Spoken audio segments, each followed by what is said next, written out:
There's a boy sitting alone on a swing. It's a festival day. Everyone in the village is celebrating. Families walk by holding hands. Friends laugh together. Lovers share food from the stalls. And there's this boy, on a swing, alone. His name is Naruto Uzumaki. And nobody wants him here. But here's what you need to understand about this moment. This isn't just a sad kid. This is the beginning of the most important promise anyone has ever made. Because what happens next, what this boy does with his pain, it changes everything. This is a story of a promise. Not the kind you make and forget. Not the kind you write down and lose. This is a kind of promise you bleed for. I'm going to be Hokage someday. Believe it. The first time Naruto said these words, people laughed.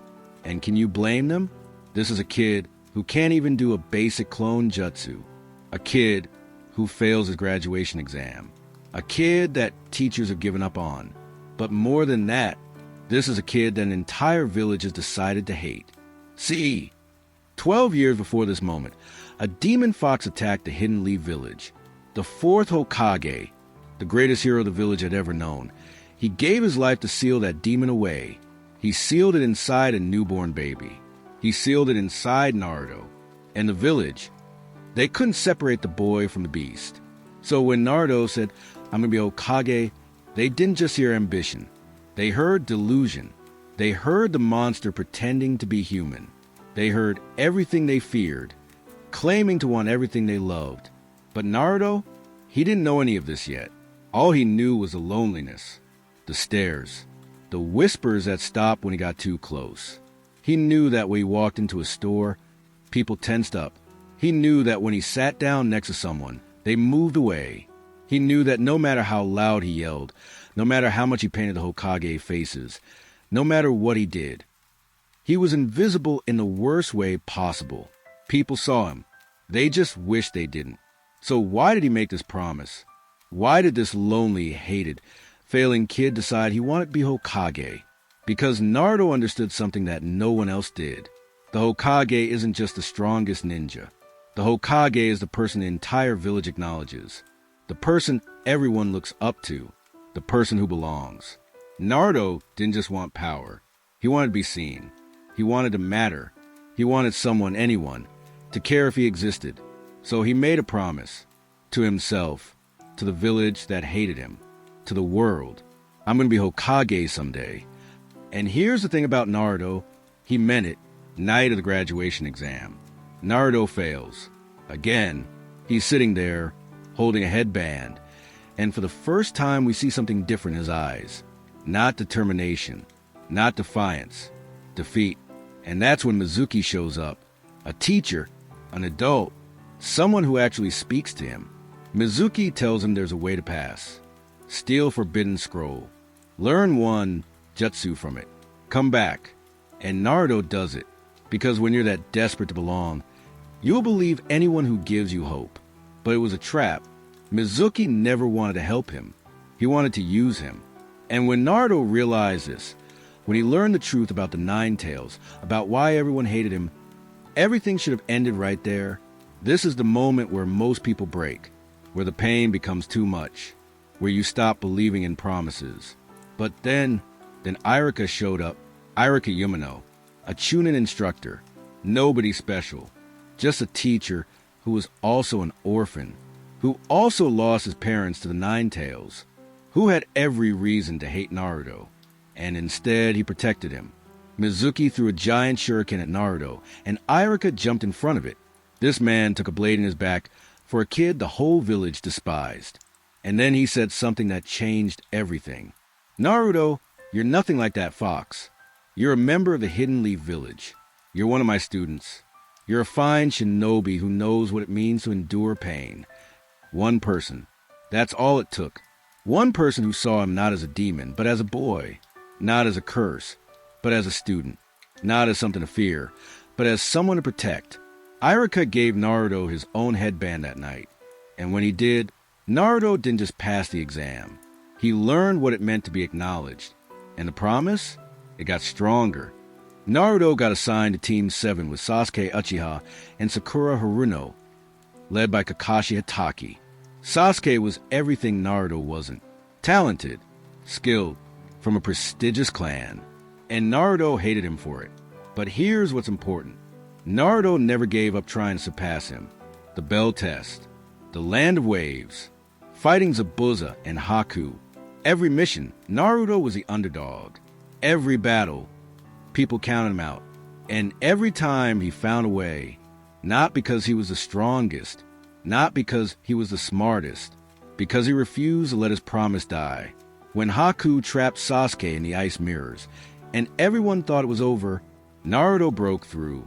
When Sasuke sacrificed himself, the first person who ever treated Naruto like a rival, like an equal, that pain awakened something in Naruto. The Nine Tails chakra saved him that day. But it wasn't the fox's power that mattered. It was Naruto's will. Haku said something to Naruto before he died. He said that when you have someone precious to you, that's when you become truly strong. And Naruto, he was starting to collect people. Iruka, Kakashi, Sasuke, Sakura, even Zabuza and Haku, in their own way, showed him what it meant to fight for something bigger than yourself. The promise was evolving. It wasn't just about being acknowledged anymore. It was about protecting the people who acknowledged him. The Chunin exams brought Naruto face to face with something he'd never encountered before. Real evil. Orochimaru, a man who abandoned his village, who experimented on people, who represented everything a shinobi shouldn't be. And Orochimaru saw Naruto as insignificant, not even worth killing. In the Forest of Death, when Orochimaru appeared, Naruto froze. For the first time since making his promise, he felt real, crushing fear. Sasuke had to save him, and that broke something in Naruto. Because heroes don't freeze. Leaders don't need saving. How could he become Hokage if he couldn't even move when it mattered? But then came the preliminaries. Naruto versus Kiba. Nobody gave him a chance. Kiba was faster, smarter, had better techniques. And Naruto won, not with some hidden power, not with the Nine Tails. He won with a fart joke and pure determination. Then came Neji. Neji Hyuga believed in fate. He believed that people were born into their roles and couldn't escape them. He was born into the branch family, so he'd always be inferior. Born a genius, always a genius. Born a failure, always a failure. He looked at Naruto, the dead last, the dropout, the loser, and saw someone trying to defy fate itself. And he wanted to crush that hope. Their fight was brutal. Neji was faster, stronger, more skilled. He had to be a Kugen. He had years of training. He had every advantage. But Naruto had something Neji didn't understand. He had a promise to keep. I'm going to change this lousy system, because I'm going to be Hokage. Naruto didn't just beat Neji that day. He broke his philosophy. He proved that destiny isn't written in stone, that a failure can become a hero, that the boy everyone gave up on could stand up to a genius and win. The crowd that once ignored him roared his name. One more step toward the promise. But then everything fell apart. Orochimaru attacked the village during the finals. The third Hokage died, stopping him. And Sasuke started slipping away. See, while Naruto was learning what it meant to protect people, Sasuke was drowning in hate. His entire clan had been murdered by his brother. And every day Naruto got stronger made Sasuke feel weaker. Because Naruto was catching up. The failure was becoming his equal. And Sasuke couldn't accept that. The night Sasuke left the village, Naruto chased him. Not because the village ordered him to. Not because it was a mission. Because Sasuke was his first friend. His first rival. His first bond. They fought at the Valley of the End. Two boys who started at opposite ends.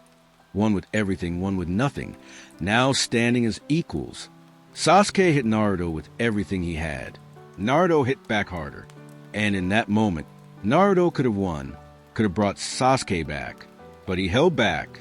Because killing Sasuke would mean giving up on him. And Naruto never gave up on people. Sasuke left anyway. And Naruto?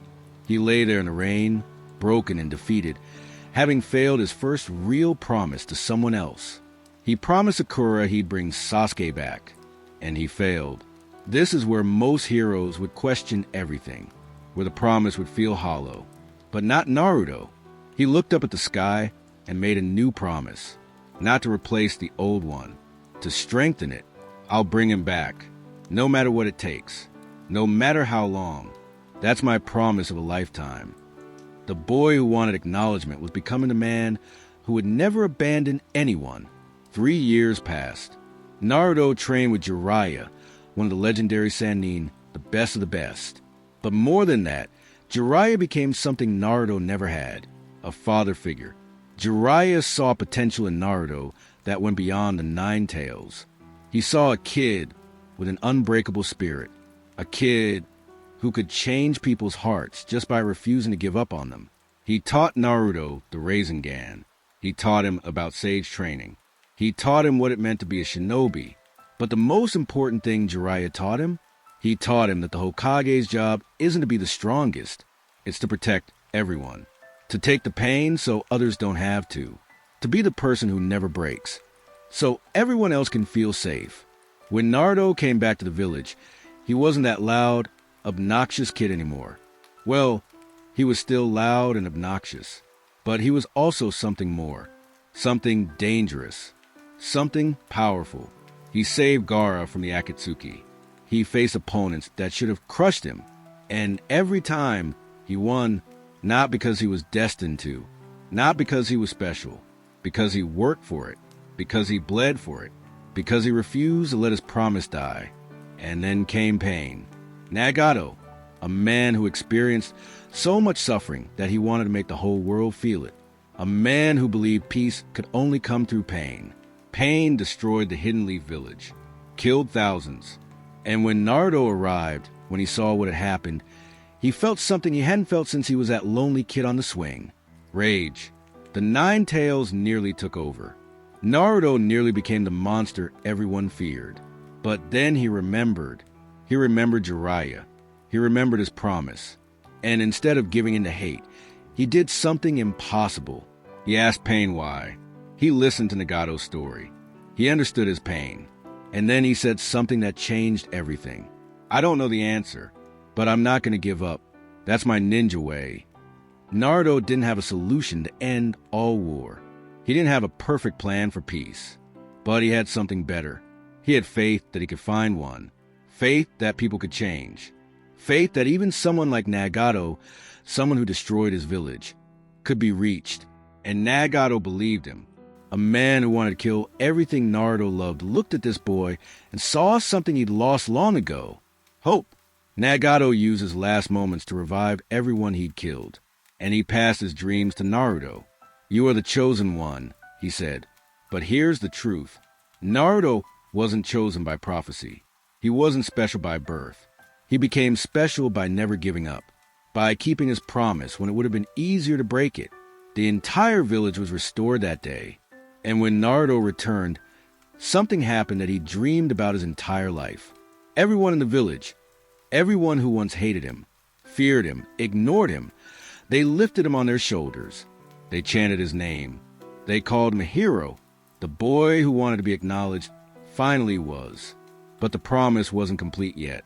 Naruto learned the truth about the fourth Hokage, that his father was a man who sealed the Nine Tails inside him, that his mother carried the fox before him, that he came from a lineage of heroes. Some people would use that as validation. See, I was special all along. Not Naruto. He met his parents in his mind. And you know what he told them? I'm glad you sealed the fox in me, because if you hadn't, I wouldn't be who I am today. He didn't resent them. He didn't blame them. He thanked them, because everything he endured, every lonely night, every hateful stare, every moment of pain, it made him into someone who could understand anyone's suffering. Then came the Fourth Great Ninja War. The entire shinobi world united against Madara Uchiha and the Ten Tails. And Naruto stood at the center of it all. Not because he was the strongest. The allied forces had plenty of powerful ninja, but because he was the one who could inspire them. When thousands of shinobi were losing hope, Naruto gave them his chakra. He literally shared his strength with the entire army, and they fought because of him. He fought Obito, a man who gave up on his dreams and chose hate. He fought Madara, a man who wanted to control everyone's fate.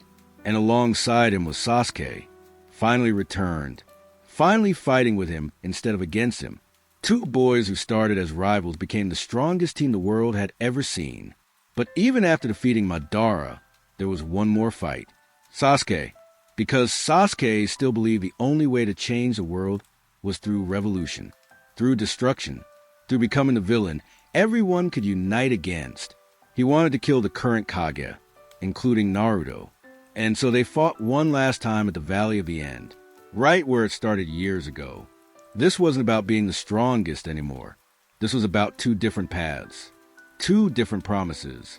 Sasuke wanted to bear all the hatred alone.